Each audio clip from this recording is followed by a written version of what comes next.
Hora de eliminação. O Brasil vai fazer você calar a boca. Olha ela! Só tem homem walk. Quem você gostaria que ficasse na Fazenda?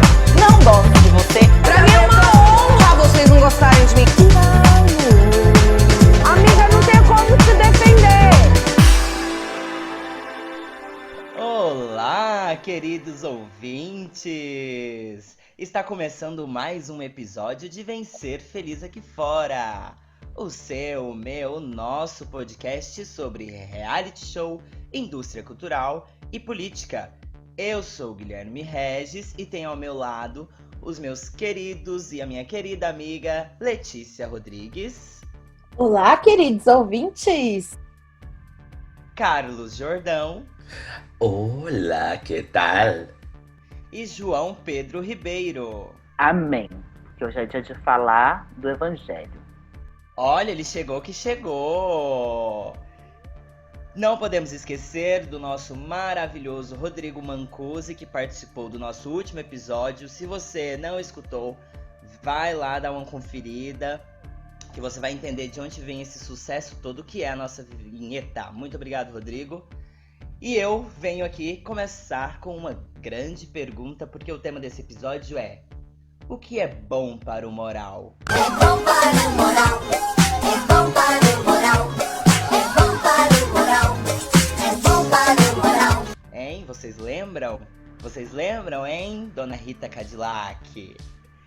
Então, meus amigos, estamos aqui para debater sobre a moral, né? E quando eu penso na moral, eu penso que ela é muito individual, né? E essa palavra, ela tem um peso muito grande sobre a gente, porque carrega uma coisa de ética, uma coisa de quase regrada mesmo para se viver numa sociedade. Principalmente quando a gente pensa que para vivermos em conjunto a gente precisa ter pensamentos mais ou menos éticos, né? E morais para o bem da nação. E com isso dito, vocês acham e vocês acreditam que existe moralismo dentro do mundo dos realities? Só existe. Concordo. Amigo, eu acho que há moralismo em tudo, em qualquer comunidade, em qualquer sociedade. Duas pessoas já se juntam, já existe um senso de moral ali, na hora que uma terceira chegar. Imagina, ainda mais quando pessoas. envolve dinheiro, indústria. Tem uma moral de dentro da casa, né, do funcionamento daquela comunidade, em relação também com a produção, e uma moral na condução desses realities, desse programa inserido num contexto maior, que é a sociedade brasileira, ou seja lá qual. E o nosso moralismo, e de quem tá assistindo. Tem uma super moral. É que eu acho que a gente tem que fazer uma certa diferenciação aqui, daquilo que é ética e daquilo que é moral, né? Então, como eu enxergo a moral? Eu vou falar da moral porque eu acho que eu entendo um pouco melhor o conceito do que a palavra ética. Apesar de, enfim, vocês vão me ajudando. Porque assim, pra mim, eu sempre entendi a moral relacionada com as fábulas, sabe? O conceito de fábula. Então, qual é a moral da história? Então, aqueles contos do... Como era o nome daquele cara? La Fontaine. Né, que tinham as fábulas que a gente lia quando era criança, aí tinha aquela historinha da corrida, mas a tartaruga que foi depois, bem lentinha, aí ela chega, a moral da história, para que a pressa. Enfim, todas essas coisas eu acho muito importantes, porque elas vão ditar um pouco, vão enquadrar, né, a população num certo tipo de conduta, né? Então, por isso que a gente fala em conduta moral, aquilo que é o que você deveria praticar para a sociedade poder caminhar junta, né? Então, eu diria que a moral eu enxergo moral sendo uma coisa muito mais coletiva do que individual, né? Porque a moral, ela diz muito sobre essa palavra mesmo, tô me repetindo, conduta. E aí, o que eu fico pensando quando a gente, né, tá explorando esse tema do reality show, é que muitas vezes as pessoas levam em consideração que aquilo é uma micro-sociedade. E, portanto, há certos acordos dentro desses realities, né, porque é a vida real, entre largas aspas, Logo, você precisa estipular regras, você precisa estipular os limites, né? Até onde aqueles participantes podem ir. Assim é o Largados e Pelados, né? Você tá lá pelado na mata, mas você tem que fazer isso e aquilo dentro daquele encaixe do programa, né? Então cada um vai ter o seu acordo ali com os participantes. E o que me pega é justamente quando isso é usado para dar a moral do programa, para influenciar quem assiste a um certo tipo de comportamento. Que entende que aí não é uma escolha pessoal, a pessoa está assistindo. E aí o programa se utiliza de várias artimanhas para mostrar como que é. E aí você que está em casa fala, uau, é mesmo. É quase como se fosse para mim um culto de alguma religião, um culto religioso, só que bem ali, como se diz isso? Camuflado na linguagem televisiva, reality show, propaganda e tudo tal. Acho que, sei lá, me volta até o livro lá do George Orwell, sabe? A moral, ela é composta por uma série de normas de conduta, né? A gente tem muito menos liberdade na moral, por exemplo, do que dentro do campo da ética. Amiga, discorre aí sobre a ética, que eu sempre me perco. Eu acho que é muito difícil diferenciar moral e ética, mas, de repente, a gente pode falar assim em linhas rápidas, né? Que a moral seria formulada por essas normas de conduta que partem de um acordo social para uma boa convivência, e a ética é aquilo que regula de fato as relações interpessoais. Então, por exemplo, existem normas de conduta morais que não são éticas. Por exemplo, normas cristãs, evangélicas, por exemplo, de que determinadas formas de relacionamento, por exemplo, como afetivo, ou determinadas performances de gênero, como as transexuais, não são aceitas. Isso é moral. A nossa sociedade prega como uma conduta moral. Não se relacionar com uma pessoa do mesmo gênero, você performar o gênero do sexo que você nasceu, do sexo biológico que você nasceu, mas não é de fato ético eu agredir uma pessoa por conta disso. Ótimo exemplo. Entenderam, ouvintes? Mas eu acho que não é algo de entender ou não entender, é algo de fato estar pensando junto, porque... E tô falando aqui coisas da cabeça, tá? Sem grandes citações, enfim, que a gente teria que pegar a origem dos dois termos. E de fato, né, a televisão, a indústria cultural é muito moralizante, porque a gente precisa... essa indústria precisa criar normas de conduta para a sociedade se enquadrar dentro de um perfil de consumo capitalista, né? A gente teve, por exemplo, a gente falou bastante sobre propagandas, gente. Todas as propagandas não estão ali à toa. Não é à toa que a gente tem uma propaganda do Serasa dentro da Fazenda, que é um mandamento mais moral do que esse. Tipo, você precisa limpar o seu nome. Senão você não vai conseguir tirar leite da vaquinha. E curioso também pensar que a gente sempre... A moral e a ética, elas estão sempre se alternando e estão sempre se modificando também. Porque uma coisa, antigamente, que a gente passava pano, ou que a gente fazia vista grossa, passa uns anos e aquilo muda, né? Como a gente já... Eu acho que um exemplo que a gente vive citando aqui nos nossos podcasts é a vitória de, sei lá, do Marcelo Dourado, por exemplo. Que ele era uma pessoa totalmente que né, segundo a moral da sociedade e a ética, ele era uma pessoa que é totalmente fora disso, né? Ele era uma pessoa homofóbica, ele tinha um discurso muito, muito duvidoso, e mesmo assim ele ganhou. Coisa que eu acho que não seria coisa que não foi permitido acontecer em 2020. Então, quer dizer, é um jogo, é uma balança que está sempre também andando conforme a política daquele país, conforme como a sociedade está enxergando as coisas. Porque é isso, pode ser que para algumas. A gente pega o exemplo da Pugliese no começo da Covid, foda-se, né? A vida tal, foi super malhada, perdeu todos os contratos possíveis. A gente começou a ver, depois disso, uma baixaria de coisas, uma baixaria de pessoas furando a quarentena, uma baixaria de pessoas falando e fazendo coisas, e essas mesmas pessoas que tiveram essas mesmas atitudes não foram canceladas, não foi um auê tão grande. Então, quer dizer, essa moral, ela também vai mutando, ela também vai se modificando, né? Depende muito do barulho que causar certo assunto.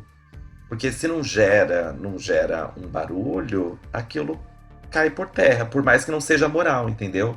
Por mais que alguma atitude não seja moral, não seja dita como ética, se não houver barulho e não houver uma comoção para aquilo, nada acontece. Mas eu acho também, amigo, que é complicado porque a moral e a conduta social de uma sociedade leva-se muito tempo para ser estabelecida numa nova norma, né?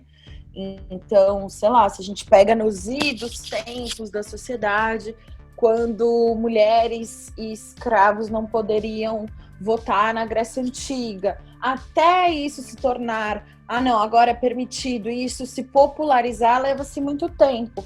E eu acho que a gente vive num momento quase um ensaio sobre a cegueira do Saramago. Por quê?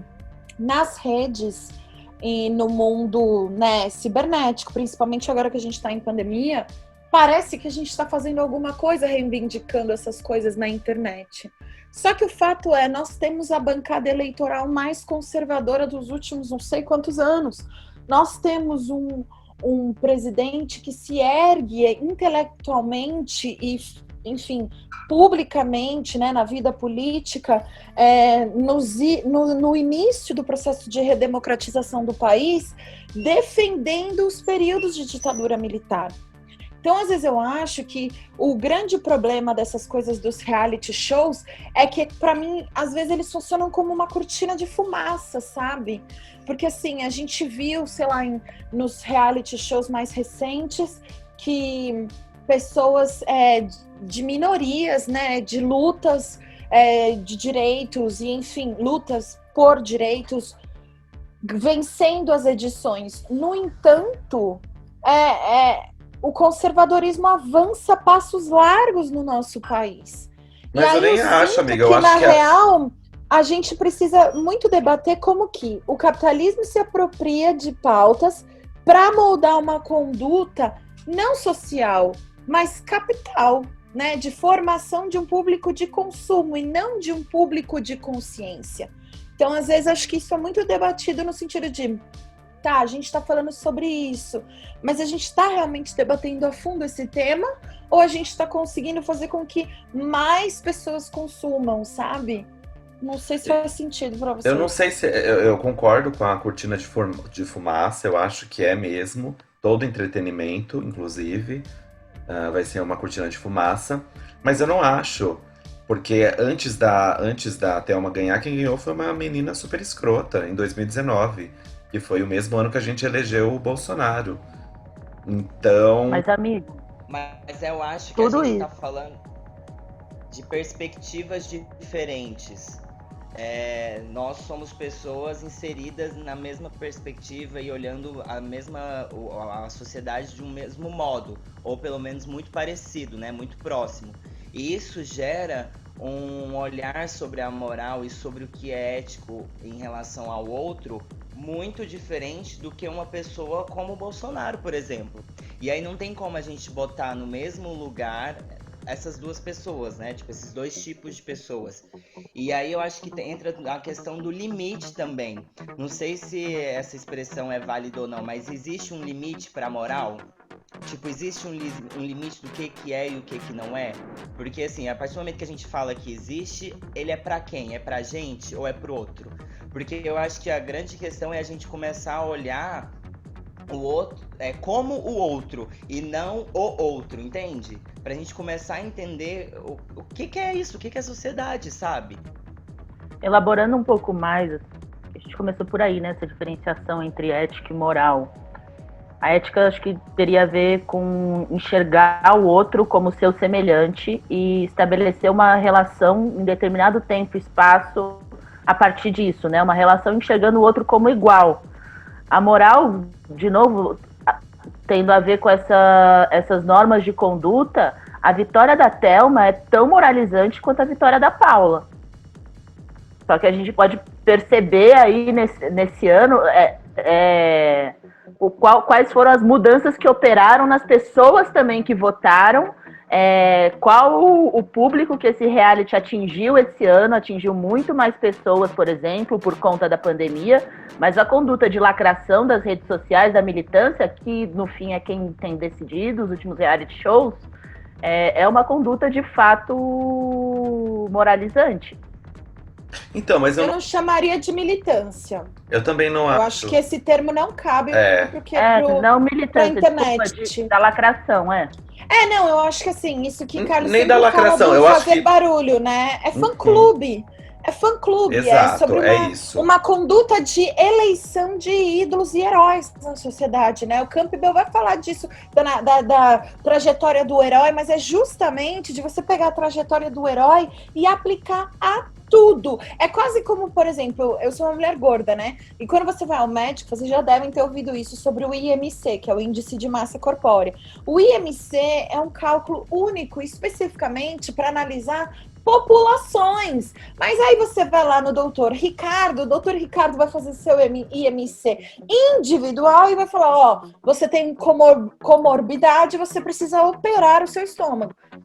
Gente, todo respeito, eu não sou médica e eu acho que todo mundo tem que ir ao médico. Mas o que eu tô dizendo é quando você pega uma fórmula que ela é usada num contexto muito específico e você passa a usar levianamente em outros contextos. E isso pode ocasionar muito erro e muito problema. Então, o que eu acho, o que eu sinto é que, né, estamos falando de reality shows no qual vence um. E para mim, o vencedor vai ser sempre aquele que mais se aproxima da trajetória do herói. Né? E a trajetória do herói tem artifícios muito específicos para fazer você se identificar, né? Então, por exemplo, Prop era um cara que estudava como que você cria uma história perfeita, quais são os elementos, né? As cartas de Prop. Então, tipo, tem um romance, passa por uma superação, luta, sabe? Esse tipo de narrativa, de elementos da narrativa que fazem com que aquela pessoa vai se assemelhando cada vez mais com o grande merecedor que é o herói. E, gente, se vocês pegarem não só a indústria do entretenimento, mas esse modelo econômico liberal meritocrático é toda pautada nisso. Saca, o cara que saiu lá de longe virou um grande ídolo do futebol, a grande atriz que veio lá, a grande top model que veio de uma cidade do sul e é a maior do mundo. Entende? É sempre essas narrativas que você faz com que aquela pessoa alce um posto de inalcançável, porque é uma heroína, um herói, né? Não é mais uma pessoa humana, porque passou por todas essas coisas. Logo, se passou, e se isso está sendo televisionado, mostra que nós, como sociedade, precisamos todos matar lá o Golias, lutar contra o Golias, sabe? Não é contra o Golias, né? Mas tem um Golias aí, o Minotauro. Não, tá certo. Então, assim, mostra que você tem que ser a carta da força do tarô. Enfim, tem muitos símbolos na sociedade que mostram isso, né? Ou até Britney Spears, né? Now I'm stronger than yesterday. Então, assim, eu acho que tem um problema nisso, porque isso fortalece e perpetua um modelo individual numa sociedade que é impossível você ascender individualmente sem massacrar muitas outras pessoas. Assim, ascender muito e muito rapidamente, né? E aí eu acho que a gente vai vendo essas narrativas que são tudo cooptação do mercado para fazer a gente acreditar que tem algo mudando. Só que as leis não mudam, regridem.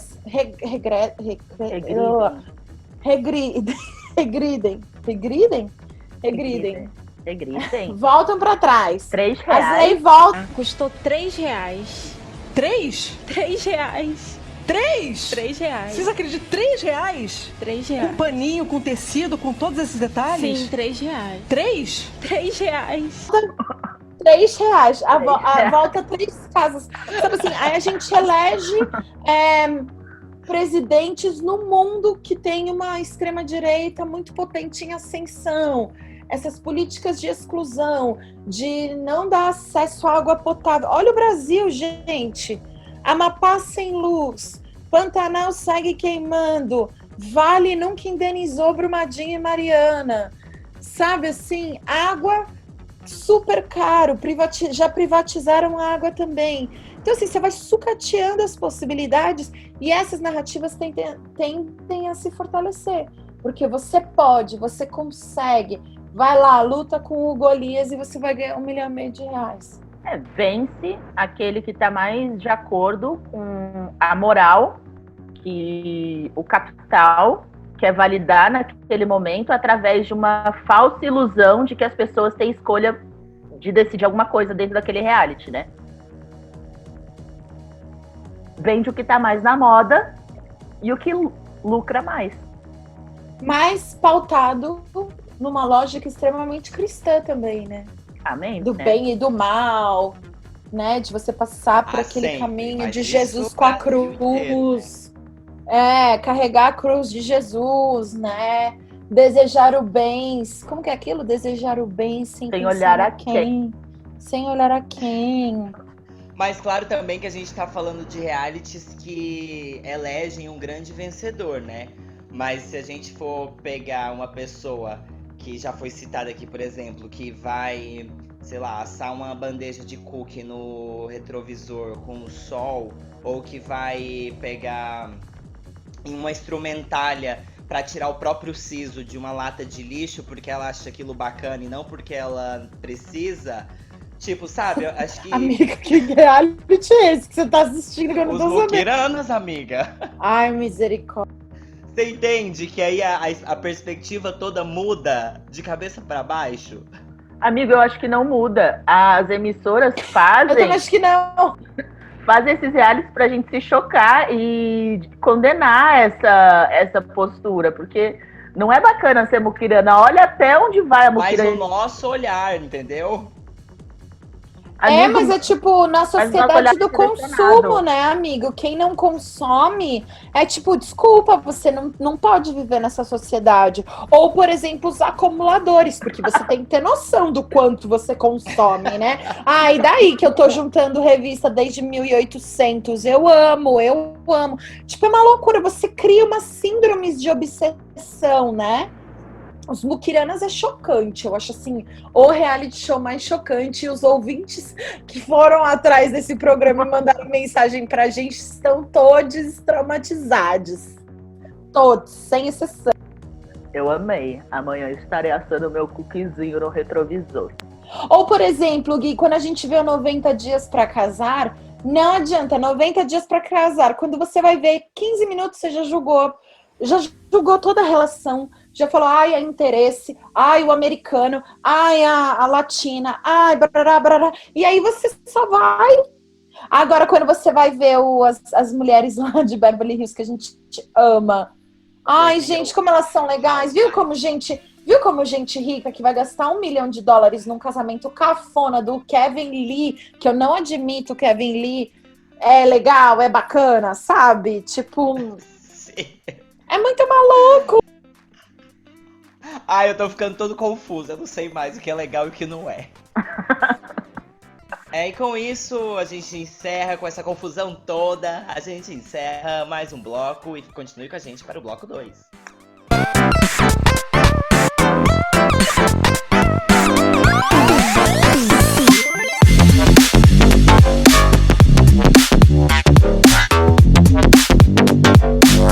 Voltamos vamos com o segundo bloco, o que é bom para o moral. E dentro de todos os realities, claro que existe aquela figura principal que tá ali, uns gostam, outros não, são os apresentadores. E aí? O que falar de Marcos Mion, que saiu da MTV e hoje fala "Ô, Fazendola"? Inclusive, um dos maiores pensadores da galáxia já passou por isso. Ele que tantas vezes falou e não foi compreendido por todos, certa vez ele disse: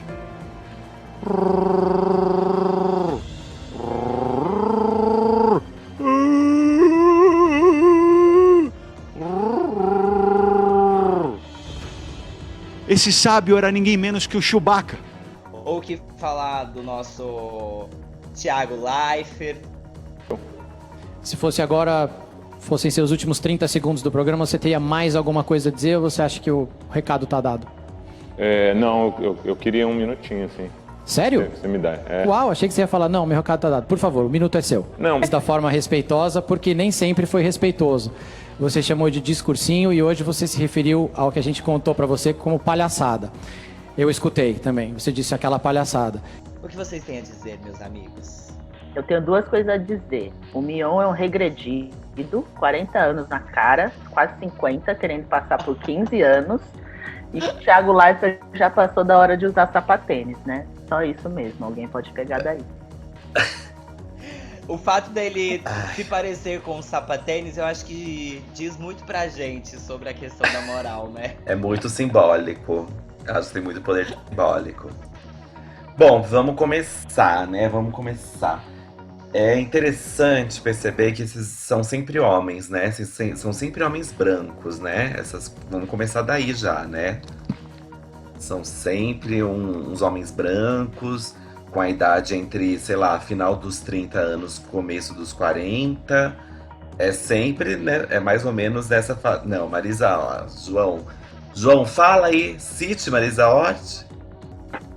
Tivemos a grande Marisa Hort conduzindo a primeira edição do Big Brother Brasil. Conduzindo até a segunda semana. Contamentos, angústias. Confesso que eu ouvi algumas coisas. Você ouviu? Aquela... Foi mulher? Bom, eu não posso contar. O que falou? Bom, fala aí. Eu vou contar. Não, a gente vai contar. Todo mundo vai ver daqui a pouco. Logo depois do clone. Conduzindo as 2 primeiras semanas, né? Que logo depois vazou-lhes. Boninho demitiu-a. Demitida. E aí entra e fica quem? Bial, né? Bial querendo ser o quê? O Cid Moreira do Big Brother Brasil, lançando uma fórmula. Inclusive, ele lançou uma fórmula, né? Essa que não existia muito, né? Tinha o Zeca Camargo antes e depois vem o Bial. E aí ele lança essa fórmula de querer fazer um mistério, um segredo, né? Aquela coisa da adivinhação. Taranã, vem ser feliz aqui fora. Que diz muito, né? Se a gente fosse analisar, é que eu não tenho tempo para isso.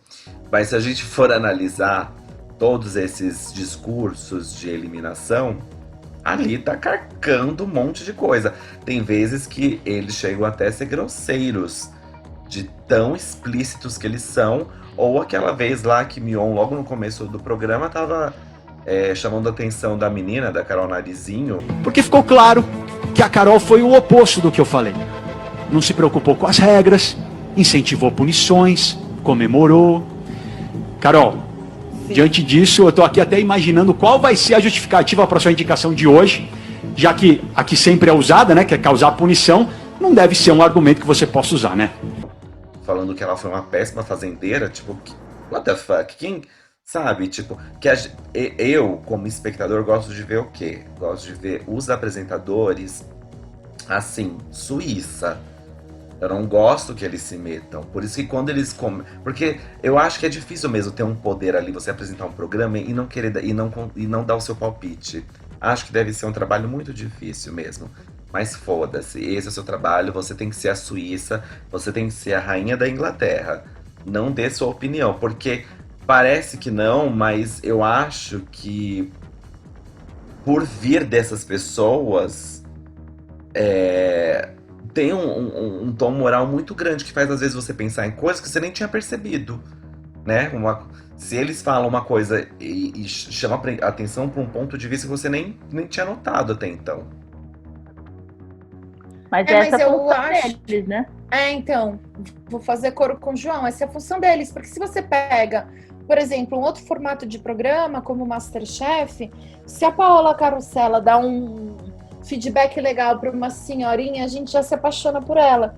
Se ela já é escrota com um boyzinho, a gente já pega o ranço do boyzinho. Então, assim, eu acho que no fim, o que faz melhor isso, sabe quem que é? O Claude, do Mestres do Sabor. O Claude é a pessoa mais, assim, paisagem, que ele apresenta lá o programa do Mestres do Sabor e ele não dá opinião sobre as pessoas em nenhum momento, assim. É muito interessante ver esse Por tipo... isso que o programa E é sem também- graça. Tá com pau, Ah, que sem graça é você, João. Concordo. Mestres do Sabor. Eu posso até Concordo. chamar aqui meu pai pra falar. Mestres do Sabor é o máximo. Vários ex-Masterchefs. Todo mundo reclama do Masterchef, que o Masterchef não tem nem camarim, nem cadeira pra sentar. Ah, me poupa. Pegou Falou no no- meu calo. Ah, é chato. Fala o mas nome você de sabe. 3 participantes do Mestre do Sabor. Sem ser da última Dário. edição. Ah, me poupe, eu só vi a última. Fala dessa então, Dário mais quem? Ih, vá, me poupe. Vocês estão tá vendo, ouvintes? Eles estão fazendo isso porque eu sou uma mulher. Mansplaining. Mentira, olha, o João ficou triste. Não, gente, eu tô brincando. Mas eu também acho que, assim, as poucas mulheres que apresentam, elas também têm essa postura um pouco ou ríspida demais, né? Ou, tipo, tem que ser muito pé firme. Parece que tem também, tipo, sei lá, The Voice, né? Quando vai Claudinha, quando vai... Enfim, olha lá, João. Hoje eu puxei a Claudinha pra você. E você falando mal do meu reality show. Mas, assim, eu sinto que tem que ser uma coisa muito...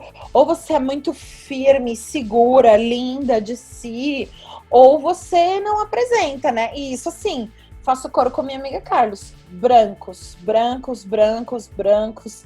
As todo branco, sabe? Muitos brancos. Acho que, assim, são raras as exceções. Tem a Jennifer agora apresentando The Voice, mas é o bastidor, né? Aquela função maior segue do Thiago Leifert. Aí tem a Isa no The Voice, Carlinhos Brown no The Voice.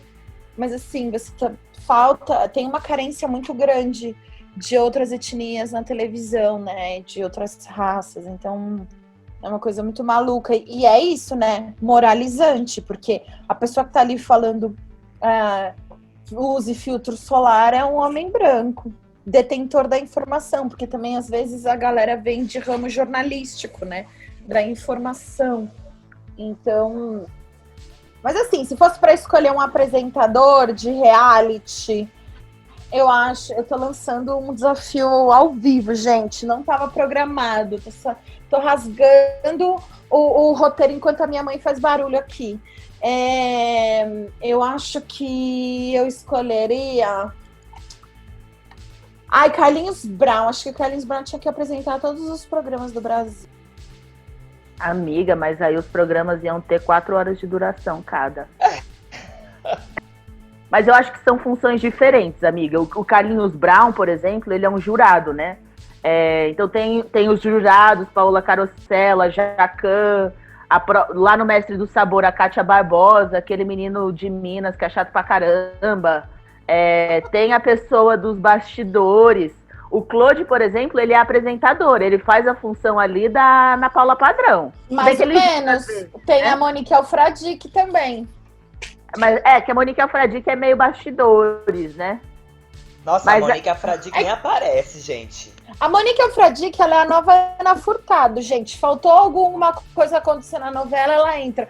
Faltou alguma coisa no programa, ela vem. Ela é a nova Ana Furtado da Globo. Mas ela não é casada com ninguém importante, né? Então, mas o apresentador seria essa pessoa ali criada para ser essa Suíça, essa rainha da Inglaterra, como bem disse meu amigo Carlos Jordão, né? e que vai lançando ali sutilmente umas pílulas moralizantes na condução desse rolê. O Mion, tipo, ele faz, mas não faz. Sempre existe uma postura de isento por trás, né? É muito louco, porque é pra conduzir, porque eles precisam conduzir, tipo, tem uma narrativa que a direção quer construir ali, então eles vão criando isso através dos discursos, da comunicação com os participantes, e eu acho até interessante, porque movimenta o jogo muitas vezes. O Bial fazia aqueles discursos, ninguém entendia nada, achava que entendia tudo, e metia um monte de equívoco lá dentro. Mas é muito sutil, assim, é tipo quase uma vozinha atrás dos participantes. Naquelas, né? Não, calma aí, agora eu tô confuso. O que você tá falando que é sutil? Porque eu acho que a apresentação do Mion não é nada sutil. Não é nada sutil. Fona! A cada 10 palavras ele fala do Aquaman, é terrível. Eu acho que o Mion é um cara que ele é meio o Biel dos apresentadores, sabe? Que, tipo, ele quer bancar uma imagem que ele não é daquele jeito. E aí isso me irrita completamente. Não gosto do Mion. O pior é o que eu acho que ele é daquele jeito. Isso que é pior de tudo. Mas, só relembrando o Big Brother 19, também existem os tiros nos pés, né? Que acaba também essa figura, né? Principalmente desses grandes reality shows que não tem muito outros apresentadores de bastidores ou mentores, né? Como é o caso de, sei lá, outros reality shows. Mas esses, né, clássicos, A Fazenda e Big Brother, eles são também o rosto que estampa, tipo, qualquer chabu que der na produção, qualquer problema que der na produção, é com eles que a galera lá, né, que Letícia já citou no bloco anterior, vai lá tirar satisfação, né? É lá que a galera do Twitter vai lá cair matando no Twitter, falando, né, tipo, ou se aconteceu alguma prova errada, ou se, né, não existe, tipo, Globo e Record, existe os apresentadores, a figura do apresentador. Mas, enfim, mudando um pouco de assunto, mas nem tanto, eu lembro da edição do 19, que o Thiago Leifert era bem pior do que ele é hoje, do que ele apresentou o 2020. E aí teve algum momento, e a edição e a produção tava tentando fazer eles brigarem de qualquer forma, e eles não brigavam. Eles não brigavam por nada na Terra. E aí fizeram uma prova de amarrar, de todo mundo ficar amarrado junto durante não sei quantas horas, não sei. Foi patético. Foi patético. E o pior de tudo, o Sapatênis disse ao vivo: olha, gente, uma edição sem briga, que bonito que é. Ou seja, a gente chorou assistindo. A gente chorou assistindo. Só validou ainda mais pra eles que eles deveriam continuar sendo plantas. Ou seja, ali ele cravou assim, tipo, cravou um epitáfio, não é epitáfio, esqueci a palavra. Mas ele cravou a morte daquela edição, porque não acontecia nada. A partir dali, então, menos ainda, assim. Porque é isso, o apresentador falou que as pessoas de casa choraram vendo aquilo, ou seja, é isso, a galera tá precisando de paz, ninguém quer brigar. Amigo, mas ali eu acho que foi uma tentativa meio desesperada de falar para as pessoas de casa, mais do que para eles, que aquilo era muito relevante. Porque, tipo, já era uma edição flopada, eu acho que já estava mais ou menos no meio da edição. E aí o Thiago Leifert tentou valorizar isso como um grande acontecimento. Da mesma forma como está acontecendo nessa Fazenda, por exemplo, que nada acontece desde que o Brasil tirou Minha Luísa Ambiel de lá de dentro. Tipo, aquele programa morreu e todo dia o Mion abre o programa falando: hoje vai ser o melhor programa, porque nós mudamos tal coisa na votação, e é uma merda, nada acontece. Nada acontece. Tem uma eles colocam um banquinho pra tirar o banquinho depois. Por favor, sabe? Mas por isso que programas tipo formato não Big Brother e não Fazenda, tipo, que são editados, né, Masterchef, Top Chef, ou esses de relacionamento que são gravados antes, eles conseguem na edição fazer legal, né? E eu acho que o grande problema desses de confinamento, o Big Brother não tanto, mas a Fazenda é a edição. A edição é terrível. É terrível. Tanto comercial, tanta coisa pra fazer uma edição tosca, assim. Porque aí você, né, no Masterchef a gente sabe que o fulano não vai atrasar, ele vai entregar o prato, mas eles fazem toda uma filmagem, filma a Ana Paula Padrão tendo um AVC, vai fulana, vai, não sei o quê, e aí gera... Nossa, eu não acredito que você fez isso. Tá achando? Já vai botar aí no eu não tô Apoia-se, acreditando. já bota no Apoia-se um tratamento também. Nossa, eu não acredito que você fez isso. Perdão, continua. Eu detesto a Ana Paula Padrão e você fez agora uma coisa imperdoável, João. Nossa, não acredito. Enfim, gente, era esse só o meu ponto. Não vou conseguir falar mais nada até o fim. Boa noite, ouvinte. Foi só uma piada. A Ana Paula gritou, o episódio foi entregue dentro do prazo. Está tudo certo e encerramos mais um Vem Ser Feliz aqui fora. Acompanhe as nossas redes sociais, nos ajude no Apoia-se a adquirir produtos melhores, a deixar a coisa mais profissional para vocês. Melhorar nossa audição. Um beijo.